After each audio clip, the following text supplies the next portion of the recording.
네, 오늘 우리 오후에는 사사시대 두 번째 시간을 좀 함께 나누려고 합니다. 네, 지난 시간에 사사시대에 대한 이해의 첫 번째 시간을 좀 했었는데요.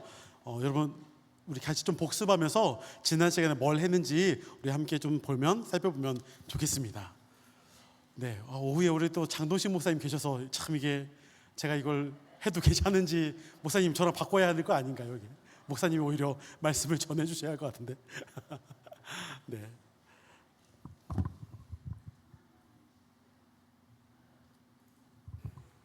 네. 이걸 나오고 있습니다. 감사합니다. 네, 그러면은 지난 시간에 했던 내용들을 잠깐 보면서 우리 오늘 또 내용도 연결해서 보면 좋겠습니다. 프린트물 다 받으셨죠? 네, 우리 첫 번째 사사 시대에 등장하는 사사는 어떤 역할을 했는가 좀 우리 함께 보면 좋겠습니다. 지난 시간에 크게는 원어적인 의미 또 사전적인 의미, 종교적인 의미가 있다라는 것을 말씀을 드렸습니다. PPT 한 번만 보여주실까요?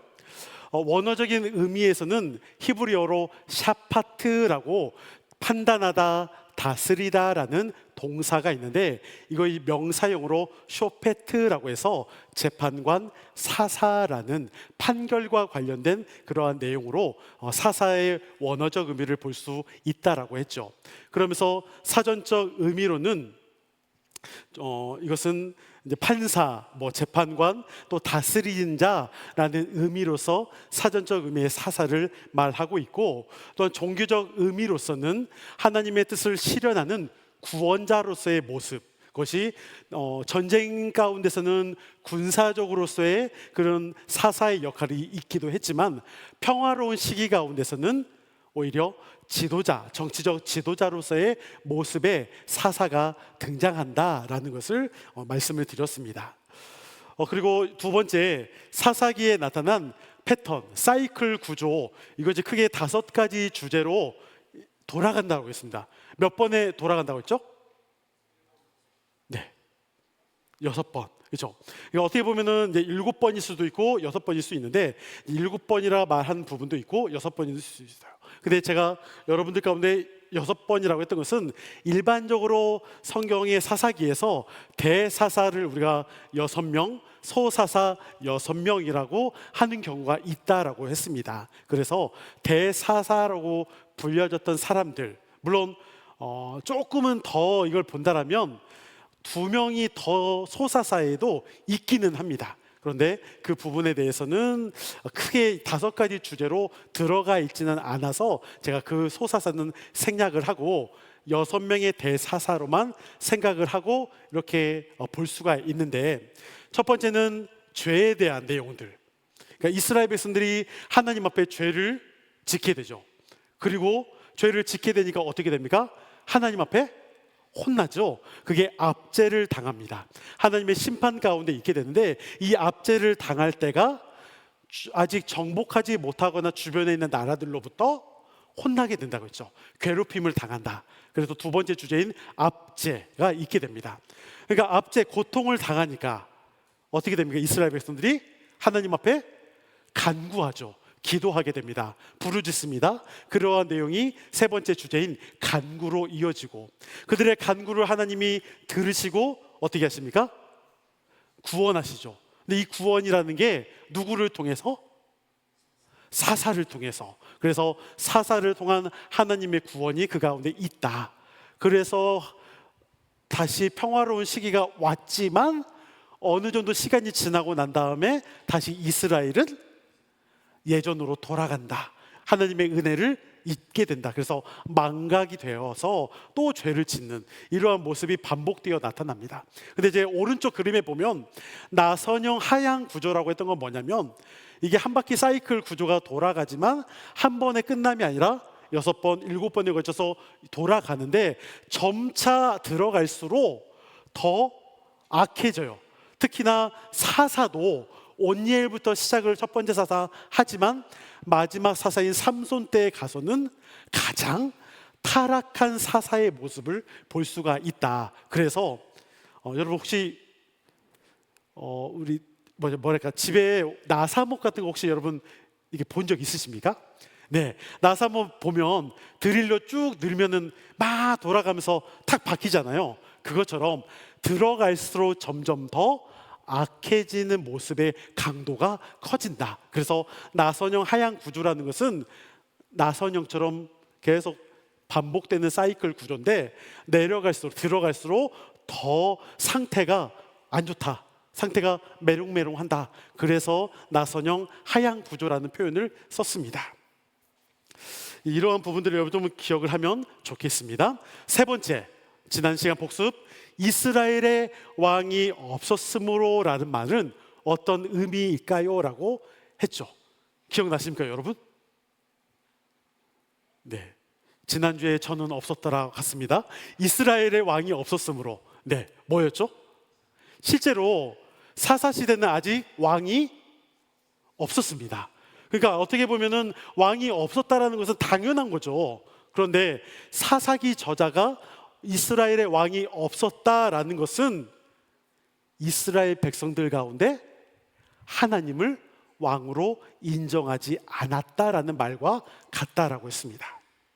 이러한 부분들을 좀 우리가 기억을 하면서 뭐 나중에 결론으로 보겠지만, 진정한 사사는 이 사사들이 아니라 바로 하나님이 진정한 사사다라는 것을 결론지어서 말을 할 수도 있습니다. 이것은 우리가 점차 보면서 넘어가 보겠습니다. 사사들에 대한 정보입니다. 제가 12 사사들에 대해서 프린트물에 되어 있는데요, 빈칸에 있는 사람들은 우리가 좀 잘 아는 사람들. 첫 번째 누굴까요? 빠진 사람, 온니엘 맞습니다. 그리고 에훗, 삼갈, 드보라가 오고, 다섯 번째로는 누굴까요? 기드온. 그리고 돌라, 야일, 여덟 번째가 입다입니다. 입다, 입산, 엘론, 압돈, 마지막이 삼손이죠. 근데 이제 제가 여러분 프린트맨에 보니까 사사의 등장은 연대적으로 기록하지 않다라고 말했습니다. 그러니까 이게 뭔 말이냐? PPT 한 번만 보여주실까요, 이것도? 네. 여러분 사사 시대에 이것은 뭐 학자들마다 조금씩 의견이 달라요.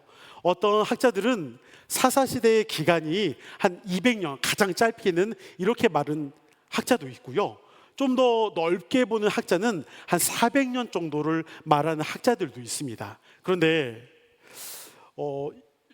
그렇게 짧고 길게 말하는 이유가 뭐냐? 시간 간격 차이가 너무 크죠. 여러분 혹시 그 프린트물에 보면 1번부터 12번까지 쭉 내용 가운데 오른쪽에 보면 뭐라고 되어 있냐면 속박 평화라고 되어 있는 숫자 부분이 있을 거예요. 보입니까 여러분? 프린트물. 예, 그 표 안에 보면 속박에 여러분 쭉 다 더하면 이게 몇이 나오냐면 181 정도 나오고요.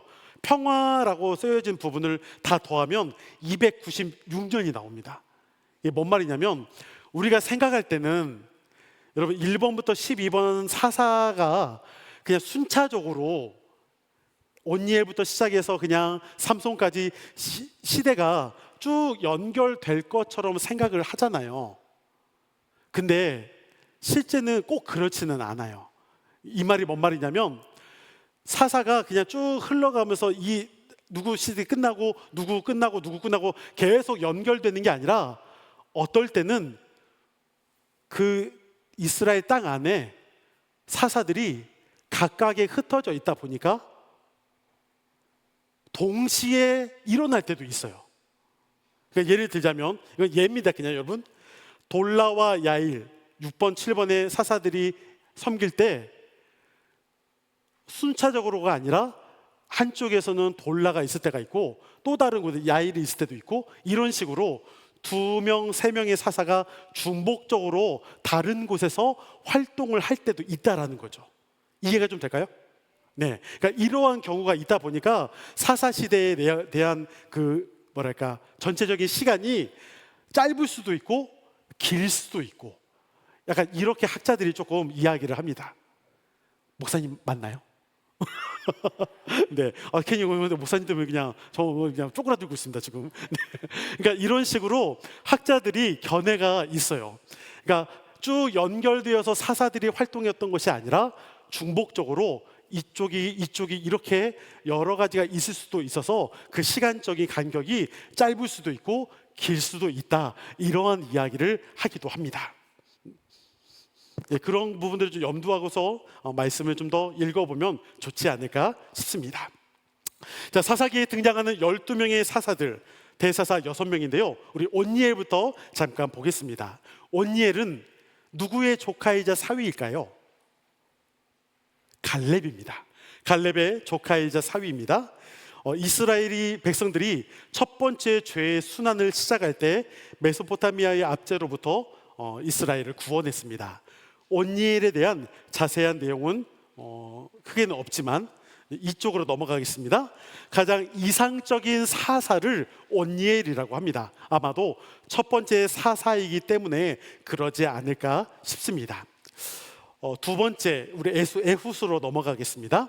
에훗, 두 번째 사사 에훗 가운데 에훗의 이야기는 온니엘과 구조가 유사하지만 조금 더 길고 자세하게 기록하고 있습니다. 에훗은 이름 앞에 늘 따라다니는 수식어가 있어요. 별명처럼 보여지는 수식어가 있습니다. 아니, 너무 빨리 말했습니다. 네, 안 보신 분 혹시 여러분 에훗의 별명이 뭘까요? 왼손잡이. 네. 뭐 이거는 굳이 PPT를 안 봐도 여러분 다 알고 계시는 내용이겠지만 왼손잡이입니다. 사사기 3장 15절 말씀 한 번만 비춰줄까요? 이거 말고. 네네네. 너무 빨리 보여줘서. 네네. 그래서 사사기 3장 15절 말씀 함께 읽어봅니다. 시작. 이스라엘 자손이 여호와께 부르짖음에 여호와께서 그들을 위하여 한 구원자를 세우셨으니 그는 곧 베냐민 사람 게라의 아들 왼손잡이 에훗이라. 이스라엘 자손이 그를 통하여 모압 왕 에글론에게 공물을 바칠 때에. 아멘. 여기서 왼손잡이 에훗이라고 합니다. 그러니까 우리가 일반적으로 여러분 에훗을 생각하면 그가 왼손잡이니까 그 이유에 대해서 실제 히브리어에서는 어떻게 이것을 직역하냐면 아까도 PPT에 나왔던 것처럼 오른손에 제약이 있는 제한된 남자라고 직역해 볼 수가 있습니다. 여러분, 오른손이 제한되었다는 것은 우리가 흔히 생각할 때 어떻게 생각할 수 있어요? 오른손이 제한되었다. 예, 뭔가 좀 오른손이 뭔가 문제가 있어서 사용할 수 없는 것처럼 생각을 해요. 그래서 오른손을 사용할 수가 없으니까 당연히 왼손을 사용할 수밖에 없는 사사가 바로 에훗이다. 근데 일반적으로 예전에 고대 근동에서는 왼손 사용함에 있어서 좀 부정적으로 생각하는 것이 있었습니다. 그러니까 많은 목사님들이 예전에 이것에 대해서 설명하거나 설교를 할 때 이렇게 하는 경우가 좀 많이 있었어요. 뭐냐면 그가 왼손을 부정한 상황에서도 왼손을 극복해서 하나님의 사역을 했다. 그러면서 어떤 내용이냐면 한번 읽어볼게요. 그래서 모압 왕 에글론에게 은밀히 할 말이 있다고 다가가 왼손으로 단검을 빼어 그의 가슴을 찔렀습니다. 그래서 에훗에 대해 오른손을 극복하고 왼손으로 사명을 완수한 사사로 좀 많이 그렇게 우리가 좀 알려져 왔습니다. 혹시 여러분 이렇게 설교 듣지 않았습니까? 처음 듣습니까? 네, 제가 잘못 알고 있었나요? 네, 근데 저는 어렸을 때 이렇게 좀 많이 들었거든요. 그러니까 오른손에 장애가 있어서 왼손을 사용할 수밖에 없었고 왼손은 부정하지만 그래도 그 부정함을 넘어서 하나님의 일을 했다. 위대한 사사다, 에훗이. 이렇게 저는 설교를 들어왔거든요. 그런데 과연 그럴까? 뭐 그럴 수도 있지만, 네, 제가 이것을 왜 이야기하냐면 나중에 사사기 20장에 가면 이스라엘 백성들과 베냐민 지파가 서로 다툼이 있어요. 전쟁이 있는데 그때 베냐민 지파 사람들에 대해서 성경이 어떻게 말하고 있는지 우리 사사기 20장 16절 말씀 우리 함께 읽어봅니다. 시작. 이 모든 백성 중에서 택한 700명은 다 왼손잡이라. 물매로 돌을 던지면 조금 더 틀림이 없는 자들이더라. 아멘. 여러분, 여기서도 동일해요.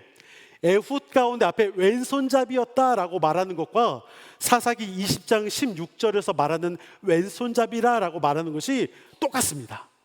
그런데 만약에 오른손에 장애가 있다라는 식으로 우리가 이것을 생각을 하고서 사사기 20장의 16절 말씀, 즉 베냐민 지파에 장애가 있어서 왼손 사용이 가능한 사람 700명을 모았다. 근데 그 700명이 이렇게 물매를 던지면은 정확한 그 사람들이다라고 말하면 여러분 이게 더 좀 그럴싸할까요? 지금 이스라엘과 베냐민 지파가 전쟁을 하고 있는 상황에서 여러분 꼭 오른손에 장애가 있는 사람들만 700명을 뽑아서 그 사람들만 전쟁에 나가도록 했을까요? 이것은 그렇게 오른손에 장애가 있다는 말로 해석하기가 어렵다는 거죠. 뭐냐? 여기서 왼손잡이라는 것은 오른손에 장애가 있는 것이 아니라 오른손을 사용할 수도 있지만 이것을 사용하지 않고 왼손을 통해서 훈련된 자를 일반적으로 의미한다고 볼 수 있습니다.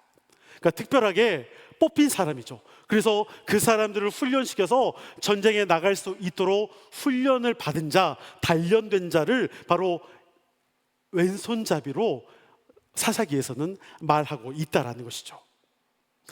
그 내용에 대해서 쭉 열거하고 있습니다.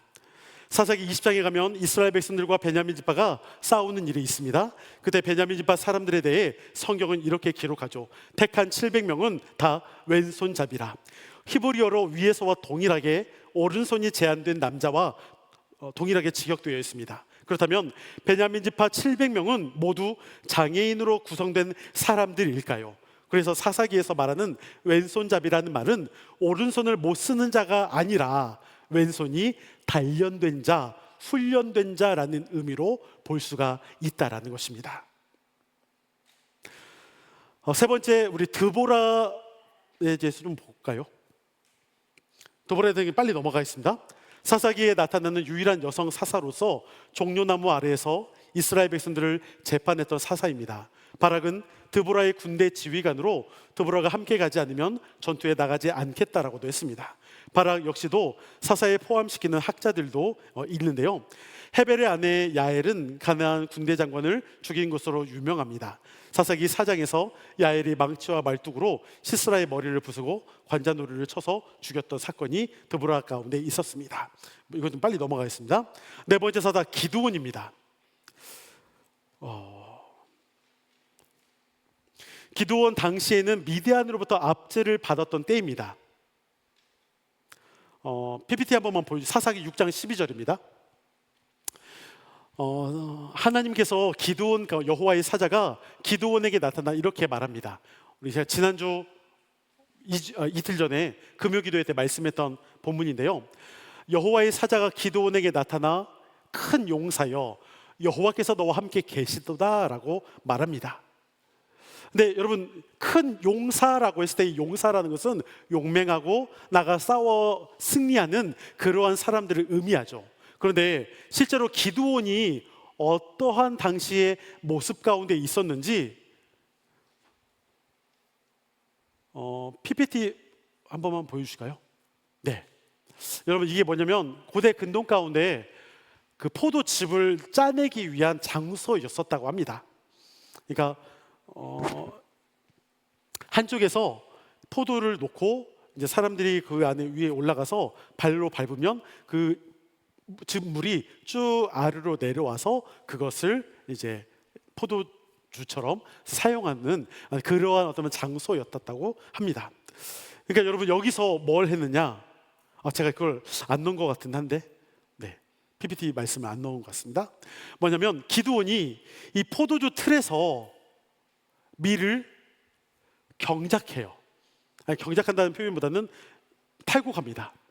그러니까 일반적으로는 마당에서 밀을 탈곡, 도리깨질이죠. 도리깨질을 해서 탈곡을 시켜야 하는데 거기서 하지 않고 이 포도주 틀에서, 즙 짜내는 틀에서 들어가서 털어냅니다. 왜 그럴까요? 네, 당시에 미디안 족속이 자꾸 쳐들어와요. 그래서 많은 것을 빼앗기게 돼요. 그러니까 몰래 숨어서 하게 됩니다. 근데 여러분 아주 소심하고 의심 많은 사람이에요, 기드온은. 그러니까 그러한 기도원 가운데 앞에서 6장 12절에서 뭐라고 했습니까? 큰 용사요. 그러니까 알고 보면 큰 용사로 불림받는 사람이 기도원은 아닙니다. 그런데 큰 용사여라고 와서 말하고 있고요. 또한 기도원이 소심했던 사람이자 의심이 많았던 사람인데 하나님의 부르심에 대해서 확신하지 못해서 타작 마당에 우리가 잘 아는 것처럼 양털 뭉치를 놓아두고서 2번에 걸쳐 하나님 앞에 사사로서의 표징을 구합니다. 주변에 다 물기가 있고 손 뭉치에만 물기가 없게 해달라. 한 번은 그러고 반대로 손 뭉치 가운데만 물이 묻고 주변에는 물이 묻히지 않도록 그렇게 2번에 걸쳐서 표징을 구하죠. 그리고 난 다음에 그가 이제 사사로서 활동하게 되는 내용이 있습니다. 근데 여러분, 기도원 가운데 늘 함께 우리가 붙여지는 숫자가 있죠. 기도원과 300 용사. 제가 금요일에도 말씀을 드렸지만 여러분, 300명이 용사로 불려질 만한 사람들일까요? 그냥 우리가 일반적으로 뽑혀지는 과정을 보면 전혀 그만한 사람들이 아닌 것 같아요. 왜냐하면 미디안 13만 5천 명에 되는 사람들과 싸우기 위해서 이스라엘이 군대를 모집하게 됐는데 처음에 왔던 사람들은 숫자가 3만 2천 명입니다. 3만 2천 명 대 13만 5천 명. 이것은 여러분 싸워볼만 하죠. 전략만 잘 짜면 한 4배, 5배 정도 되는 군대는 싸워볼만 합니다. 문제는 뭐냐? 3만 2천 명이 너무 많다 생각하시니까 하나님께서 돌려보내라. 그래도 몇 명 남습니까? 10,000명 남습니다. 2만 2천 명을 돌려보냅니다. 10,000명을 가지고서 이제 싸워야 합니다. 그런데 이것도 너무 많다 하나님이 생각하셨나 봐요. 그래서 그 10,000명 가운데서 몇 명을 뽑습니까? 300명. 근데 그 300명을 뽑는 과정이 여러분 어떻게 뽑혀집니까? 어디에 가서 물을 마시는데 뭐 무릎을 꿇고 마시느냐, 손으로 떠서 그냥 했냐, 뭐 이렇게 뭔가를 판별해서 결국 뽑혀진 300명을 가지고 싸웁니다. 여러분, 일반적으로 우리가 전쟁을 앞두고서 300명이라는 사람을 만약에 뽑는다면 이러한 기준으로 사람을 뽑는 게 맞을까요? 만약에 여러분 지금의 우리가 교회에서 기마전을 한다라고 합시다. 그러면 맨 앞에 기마전 하면 말로 세울 수 있는 사람이 장도식 목사님을 세울까요? 저를 세울까요? 저를 세우겠죠. 그렇죠. 그렇지 않겠습니까? 그래도 제가 덩치가 우리 목사님의 2배 정도 되니까 제가 말을 서야겠죠. 제가 섰어요. 근데 여러분들이 그래도 담임 목사님 세우면 안 돼. 그래서 장도식 목사님 세워봐 해가지고 세워서 졌어요. 그러면 여러분 이게 말이 안 되잖아요. 그러니까 누가 보더라도 뭔가를 선별하는 과정에 있어서 싸울 만한 사람, 좀 훈련받은 사람, 이러한 사람을 데려다가 뽑을 수밖에 없는 게 일반적인 상식이죠. 그런데 300명을 뽑는 그 과정에서 훈련되고 단련된 그런 사람들을 뽑는 게 아니라 그냥 물가에서 물을 먹는 그 방식이 어떻게 먹느냐에 따라 분류를 시켰다라면 여러분, 기드온이나 뽑혀진 300명이나 13만 5천 명을 두고서 두렵거나 불안하지 않을까요? 여러분, 이들이 용사인가요?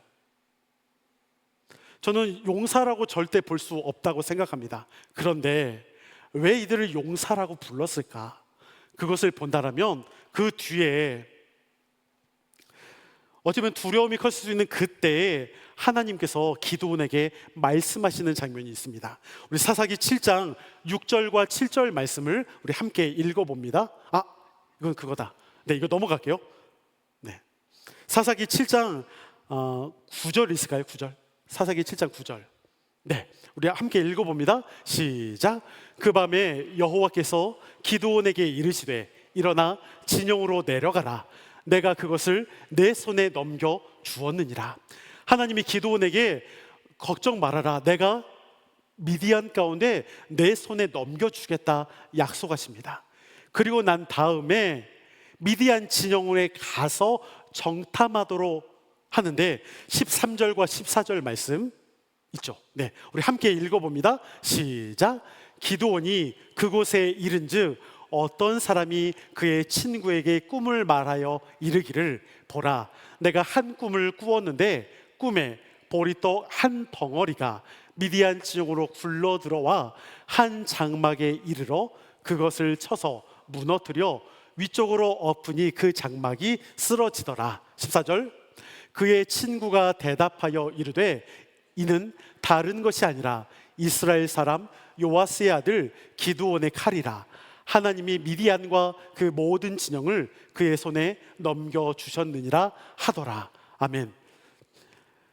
이 미디안 진영에 가서 이제 정탐을 하는데 두 명의 보초, 미디안 사람들이 서로 이야기하는 게 들려요. 근데 그 내용이 뭐냐? 간밤에 꿈을 꿨대요. 한 솜털 뭉치가 왔는데 자신들이 있는 장막을 무너뜨렸대요. 그러니까 그 이야기, 꿈꾼 이야기를 하니까 다른 한 보초가 뭐라고 하냐면, 아하, 이거 이스라엘이 우리를 무너뜨리는 거다. 여러분, 이미 지금 어떻게 된 상황이에요?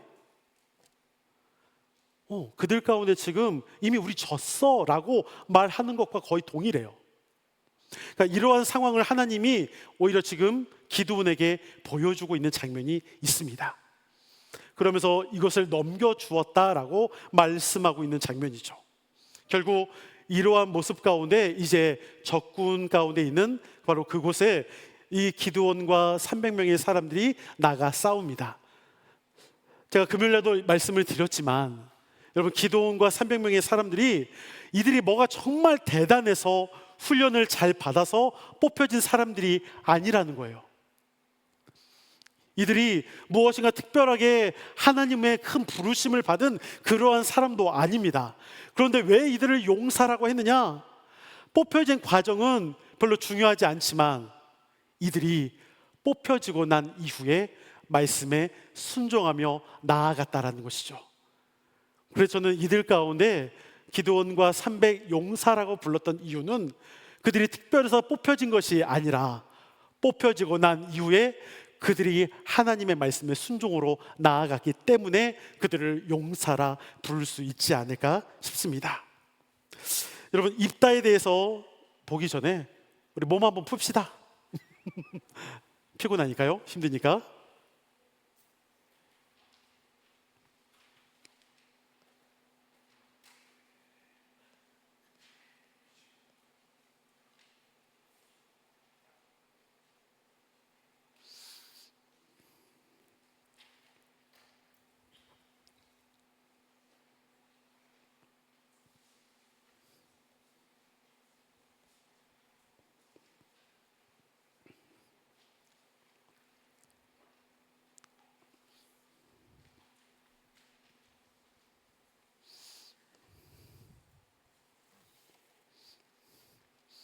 네, 기지개 다 하셨으면 다시 돌아와서 보겠습니다.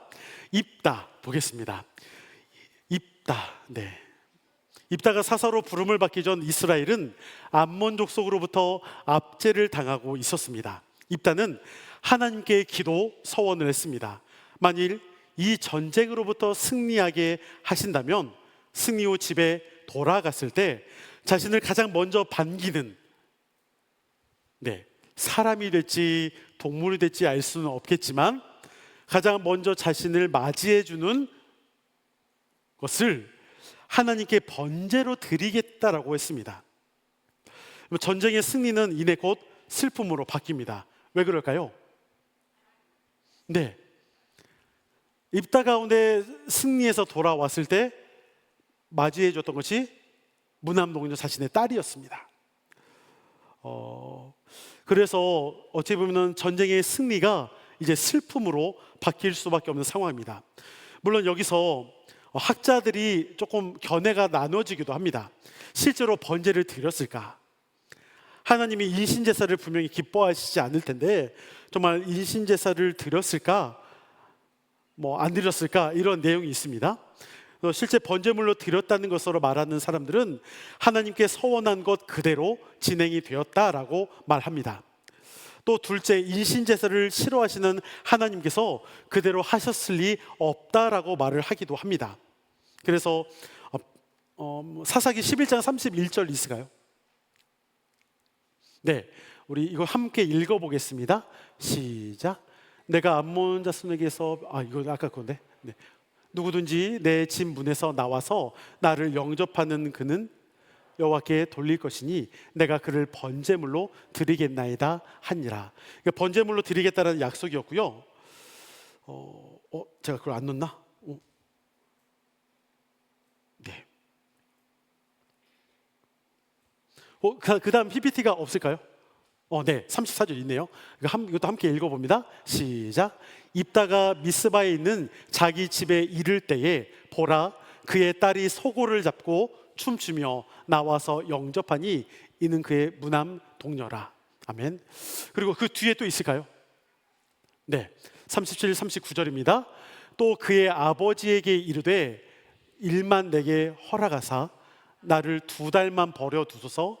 내가 내 여자 친구들과 산에 가서 나의 처녀로 죽음을 인하여 애곡하겠나이다 하니 2달 만에 그의 아버지에게로 돌아온지라. 그는 자기가 서원한 대로 딸에게 행하니 딸이 남자를 알지 못하였더라. 이것이 이스라엘에게 관습이 되어. 아멘. 그러니까 39절에서 서원한 대로 이루어졌다라고 말하는 부분도 있고요. 또 39절에 말했던 것처럼 어떻게 보면은 처녀로 그냥 남아있게 되는 모습처럼 또 이야기하는 것도 있습니다. 그러니까 이것에 대한 해석이 그래서 조금 학자들이 인신제사로 드려졌느냐 아니면 그냥 처녀로 남아있는, 그냥 일반적으로 이제 성전이나 뭐 그런 곳에서 그 하나님의 일을 할 수 있도록 맡겨진 그냥 여사제와 같이 그러한 일을 했던 사람으로 남겨졌느냐, 이러한 좀 이야기가 있는데 대부분의 학자들은 그래도 받쳐지지 않았냐라고 이야기를 합니다. 어느 해석이 좀 더 정확한 건지는 알 수는 없지만 여기서 한 가지 확실한 것은 뭐냐, 입다가 함부로 서원을 한 것, 그가 비록 사사이지만 그가 그렇게 서원할 수 있었던 것이 아마도 가나안 문화, 종교 가운데 그가 빠져 있었고 영향을 받았기 때문이지 않았을까 싶은 거죠. 분명히 하나님은 가나안 종교와 문화 가운데 있는 모든 것들을 다 진멸하거나 또한 물리치거나 했었어야 하는데 바로 그렇게 하지 못했던 것으로 인해서 그도 가나안 종교에 함께 또한 영향을 받았던 그 죄악의 모습이 남아 있었고 그래서 그런 영향 가운데 있었던 것으로 보여집니다. 이러한 부분들도 좀 우리가 생각해 볼 수가 있습니다. 네, 여러분, 이것이 때로는 우리의 문화인 것 같아요. 예전에는 교회의 문화가 세상을 오히려 앞서간다라고 했는데 지금은 오히려 반대가 되었죠. 세상의 문화가 오히려 교회 안에 들어와 있고 교회 안에서 그러한 문화 가운데 좀 잘못된 문화의 모습들로 여전히 있을 때가 있습니다. 물론 교회 안에서 우리가 더 좋은 일이 또한 풍성한 은혜를 통해서 우리의 삶이 더 윤택해지고 더 좋은 것 가운데 있으면 좋겠지만 때로는 그러한 모습이 하나님의 축복임에도 불구하고 너무 그것만이 축복이라는 어떤 생각이 너무 우리도 만연해 있지는 않을까 싶습니다. 그러니까 하나님께서 우리가 분명히 축복을 주시기도 하고 때로는 주시지 않을 수도 있지만 무조건적으로 하나님이 우리에게 주셔야만이 이것이 맞는 기독교의 신앙처럼 우리가 너무 그렇게만 짜여져 있는 것은 아닐까 싶을 때가 있는 것이죠. 분명히 하나님의 축복은 꼭 우리에게 물질로서만 또한 우리에게 더 나은 어떠한 내가 누릴 수 있는 것으로만 주어지는 것이 아니라 내가 무엇인가를 할 수 있고 때로는 내가 손해를 보더라도 그럼에도 내가 할 수 있는 그 감사와 기쁨을 통한 축복도 분명히 있다라는 것, 나를 통한 선한 영향력이 있을 수 있고 여러 가지가 우리에게 분명 축복된 인생이라는 것입니다. 저는 그러한 문화 가운데 우리가 또 함께 있어야 하지 않을까. 세상적인 문화가 분명히 우리에게도 필요할 수도 있지만 오히려 만몬 사상과 또한 여러 잘못된 사상들이 오히려 개신교 내에서도 잘못된 방향으로 우리를 인도할 수 있는 것에 대해서는 우리가 조심해야 하지 않을까 싶습니다. 마지막 사사인 대사사의 삼손을 보도록 하겠습니다. 최악의 사사는 삼손이며 성경은 그에게 가장 많은 분량을 보여주고 있습니다. 그만큼 우리가 배워야 할 교훈이 크다 말할 수 있지요. 삼손은 나시린으로서 지켜야 할 규례가 있습니다. 뭘 마시지 말아야 할까요? 네, 독주, 포도주, 술. 또 뭘 만지지 말라고 했죠? 시체. 머리에는 삭도를 대지 말라고 했습니다. 그런데 그는 사사임에도 이방의 여인과 결혼도 했습니다. 그는 사사로서의 책임을 다하지 못하고 결국 머리털도 잘려 힘을 잃게 되어 블레셋에 잡혀갔습니다. 두 눈이 뽑히는 굴욕을 당했을 뿐만 아니라 짐승처럼 일해야만 했습니다. 사사기 16장 21절을 보면 삼손 가운데 맷돌을 돌리게 했다라고 번역되어 있습니다. 우리 함께 읽어보겠습니다. 사사기 16장 21절입니다. 시작. 블레셋 사람들이 그를 붙잡아 그의 눈을 빼고 끌고 가사에 내려가 놋줄로 매고 그에게 옥에서 맷돌을 돌리게 하였더라. 아멘. 여러분, 일반적으로 맷돌을 돌리게 했다라고 하니까 우리가 생각하는 삼손이 굴렸던 맷돌 어떻게 생각할까요? 큰 연자 맷돌 생각하잖아요. 한번 PPT 한번 보여주실까요? 네, 왼쪽에 보면 이제 큰 맷돌입니다. 오른쪽이 삼손인지 모르겠지만 뒤태가 참 예쁩니다. 네, 근데 여러분, 근데 이 큰 연자 맷돌을 삼손이 이제 머리털이 잘렸으니까 힘이 없는 상태에서 정말 힘들게 저것을 굴렸을 것으로 일반적으로 우리는 그렇게 생각을 합니다. 그런데 저런 연자 맷돌은 그 당시 사사 시대에 아직 없었다라고 합니다. 이것은 신약 시대에쯤 가서야 이 연자 맷돌이 있었대요. 그렇다면 사사 시대 이때는 어떤 맷돌이 있었냐? 네, 저렇게 여러분 오른쪽에 보면은 무릎을 꿇고 아주 겸손하게 이렇게 가는 맷돌, 아니면 왼쪽에 있는 것처럼 동그란 어떤 쟁반처럼 생긴 곳에 어떤 돌을 가지고 가는 듯한 어떤 그런 맷돌. 그 아래는 우리가 좀 옛날에 우리가 갈았던 그런 맷돌과 비슷한 모습이죠. 사사시대 때는 이러한 맷돌을 사용했다라고 합니다. 그러니까 여러분, 삼손이 어떻게 보면 참 비참한 모습인 거예요.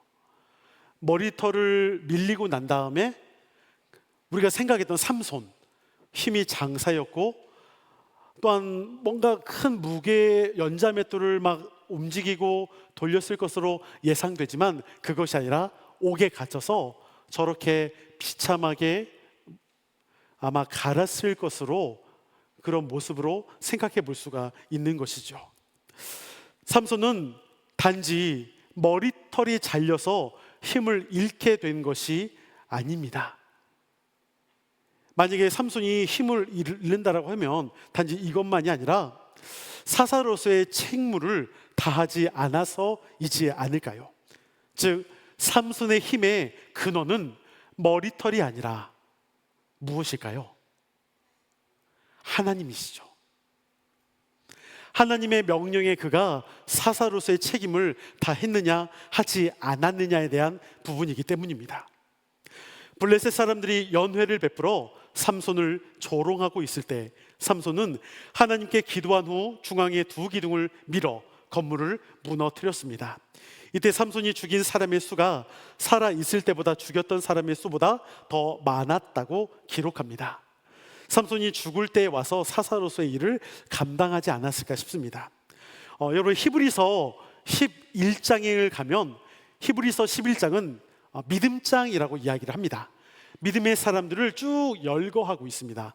근데 여러분, 여기에 보면 삼손이 들어가 있습니다. 우리가 생각할 때 어떻게 삼손, 그가 나시린으로서 제대로 또 사사로서의 책무를 다하지 않았을 것 같은데 어떻게 그가 히브리서 11장의 믿음의 장에 믿음의 사람으로 올라가 있을까? 좀 생각해 볼 수가 있지 않을까요? 그런데 아마도 히브리서의 저자는 그가 어떠한 상태인지는 그거보다는 그가 마지막에 블레셋을 무너뜨려 죽였던 그 사사로서의 책임을 그래도 했던 것으로 보고 있다라는 것이죠. 그러한 일을 생각을 한다라면 여러분, 삼손 가운데 사사로서의 마지막에 그 일을 감당했다라고 우리가 조금 생각해 볼 수가 있습니다. 이어서 소사사 6명입니다. 소사사 6명이 너무 그냥 짧게 이렇게만 이렇게 이야기를 해서 소사사 우리 후손들이 저를 아주 싫어할지 모르겠습니다. 소사사 6명입니다. 삼갈, 돌라, 야일, 입산, 엘론, 압도는 위기의 순간에 군사적인 사사로서의 기능을 삼갈과 돌라는 했습니다.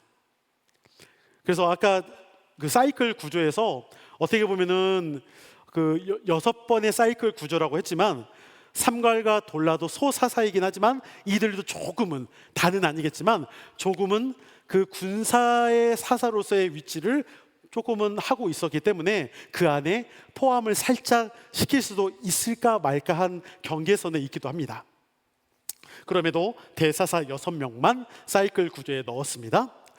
그리고 다른 한편으로는 평화로운 시대 때이다 보니까 야일과 입산, 엘론, 압돈 4명의 소사사는 군사적인 기능이 아니라 종교적인 또한 사법적인 기능을 감당했던 사사로 보여지기도 했습니다. 또 그러한 차이점이 있다는 것 기억을 하면 좋겠습니다. 지난 시간에도 말했던 것처럼 6명을 소사사로 부르는 것은 어떤 기능의 부재, 즉 이들이 무엇인가 좀 모자라거나 없거나 이러한 것이 아니라 뭐 그러기도 하죠. 뭐 종교적이냐, 군사적이냐, 정치적이냐 뭐 이런 내용도 있지만 소사사에 대한 내용이 어떻다고 했죠? 대사사에 비해서 내용이 짧다. 그래서 소사사로 보는 이제 뭐 김직찬 교수라고 또 이렇게 교수가 있는데 또 그렇게 말을 하기도 합니다. 내용이 아주 적어서 소사사로 보는 거 아니냐. 그러니까 내용이 적으니까 앞에서 말했던 것처럼 이런 사이클 구조라든가 압제와 또 하나님의 구원과 그런 여러 가지 그러한 부분들이 없는 거죠. 그래서 기능이 서로 다를 수밖에 없는 부분도 있습니다. 뭐 그러한 내용 정도로 여러분 좀 보면 좋겠습니다. 사사시대의 죄악과 통치, 사사가 살았을 때는 하나님의 말씀을 따라 살다가 사사가 죽은 이후에는 자기 소견에 옳은 대로 행하더라 말씀처럼 이런 행태가 반복되어 나타나는 것이 사사기 전체의 흐름입니다. 이제 17장부터 이어지는 당시 사사시대의 모습은 더욱 충격적인 것으로 나타납니다. 3장부터 16장까지 오늘 우리가 봤던 내용은 이스라엘 각 지파별의 타락의 모습을 보면서 하나님께서 압제와 심판을 주시는 것이 외부 이방의 민족들을 통해 나타났다라면 17장 이후부터는 이스라엘의 타락을 각 지파별에서 이스라엘 전체로 점차 확산되어 가는 모습을 볼 수가 있습니다. 하나님의 통치를 벗어난 죄의 결과가 얼마나 심각한지를 보게 됩니다. 이러한 모습이 있고요. 원래는 여러분 뒷장에 지도가 하나 있는데 이 지도가 아마 잘 안 보여요. 그래서 PPT를 본다면 이 내용이에요. 그러니까 이것도 잘 안 보일 수 있겠지만 뭐냐면 각 지파별로 어떠한 사사들이 들어가 있었는가, 어느 지파 사람이었는가, 이런 내용들을 지도 가운데 있는 건데 잘 안 보여서 PPT에만 올려드렸습니다. 그러니까 각각의 뭐냐면은 아까 제가 사사시대가 짧게는 200년, 길게는 400년으로 봤던 것은 뭐냐면 각각의 지파별로 흩어진 사사들이 활동할 때 동시다발적으로 또 활동할 수도 있었기 때문에 짧게도 보고 길게도 보고 그러한 것이 가능했다라는 것이죠. 그러니까 이러한 어떤 내용들 조금 우리가 기억을 한다라면 사사시대를 통해서 또한 그 뒤에 있는 이스라엘의 연대적인 부분이 또 조금씩 차이가 있다라고도 합니다. 뭐 이것은 여러분 굳이 알 필요는 없지만 각각의 사사들이 저렇게 포진되어 있고 이제는 여호수아서의 정복시대 이후 사사시대 가운데는 각 지파별로 남겨진 이방의 민족들과 싸워 이겨야 했는데 여전히 그것을 잘 해결하지 못했기 때문에 하나님으로부터 핍박과 압박을 당하도록 그렇게 있었다. 하지만 하나님이 그대로 내버려 두지 않으시고 사사들을 통해 구원의 은혜를 허락하셨고, 이것이 계속적으로 반복되어 가는 모습들이 사사시대 가운데, 말 그대로 혼란의 시대 가운데 있었다라는 것을 볼 수 있습니다. 다음 시간에는 잠깐 말했던 것처럼 이스라엘 전체 가운데 이제는 어떻게 이 죄악이 더 커져갔는가, 이러한 모습들, 그러니까 종교적인 타락, 정치적인 타락, 모든 것이 다 아예 나타나 있는 그러한 모습들을 볼 수가 있습니다. 네, 오늘 여기까지 하고 혹시 질문 있을까요? 네, 우리 질문 우리 장도진 목사님만 질문 안 하시면 될 것 같습니다. 네, 혹시 우리도 질문사항 있을까요? 네, 네. 네, 참 이게 개떡같이 말해도 찰떡같이 알아듣는 여러분들 감사합니다. 네, 기도하겠습니다. 거룩하신 아버지 하나님, 오늘 우리 가운데 짧게나마 사사기에 또한 말씀을 두 번째 시간 보게 됩니다. 자기 소견에 옳은 대로 행했던 이스라엘 백성들의 모습을 보면서 때로는 그들의 모습이 우리의 모습일 수 있음을 고백합니다. 우리도 때로는 세상의 문화 가운데 함께 접하며 세상의 가치 가운데 우리도 현혹되고 하나님 나라의 사명을 품고 나아가야 할 우리가 점차 믿음을 잃어가고 힘을 잃어가면서 오히려 세상 가운데서 동일하게 우리가 섞여 살며 그 모습 그대로 우리도 변질되어가는 어리석고 연약한 모습 가운데 있을 때가 있습니다. 하나님, 그러한 우리의 모습을 더욱 하나님의 말씀의 통치를 받고 다시 새롭게 회복되어 갈 수 있는 하나님의 귀한 자녀들이 되기를 원합니다. 날마다 하나님께서 새 힘을 주시고 날마다 더 주의 은혜 안에서 강건하게 살아갈 수 있도록 역사하시고 도와주시옵소서. 우리의 가정을 지키고 우리의 목장을 지키며 우리 또한 교회를 지켜 나아갈 수 있는 믿음의 세대, 바로 우리 모든 세대 가운데 또 주의 말씀으로 함께 통치받는 믿음의 세대로 날마다 더욱 성장해 갈 수 있도록 축복하여 주시옵소서. 한 주간의 우리의 모든 삶도 주께서 주장하여 주시길 간절히 소망합니다. 이제는 우리 주 예수 그리스도의 은혜와 아버지 하나님의 무한하신 사랑하심과 성령님의 감동, 역사, 교통 충만하심이 오직 여호와 하나님의 그 말씀을 붙들고 살기를 소망하며 하나님의 그 말씀의 통치 가운데 나아가기를 원하는, 그러므로 우리의 가정과 또 목장과 교회와 내가 함께하고 있는 모든 곳에서 사사로서의 그 귀한 사명을 감당하기를 소망하거나, 아니면 우리의 왕 되시고 사사 되시는 그 하나님만 온전히 따르기를 원하는 하나님의 거룩한 백성들 가운데 영원토록 함께 하시기를 간절히 축원하옵나이다. 아멘.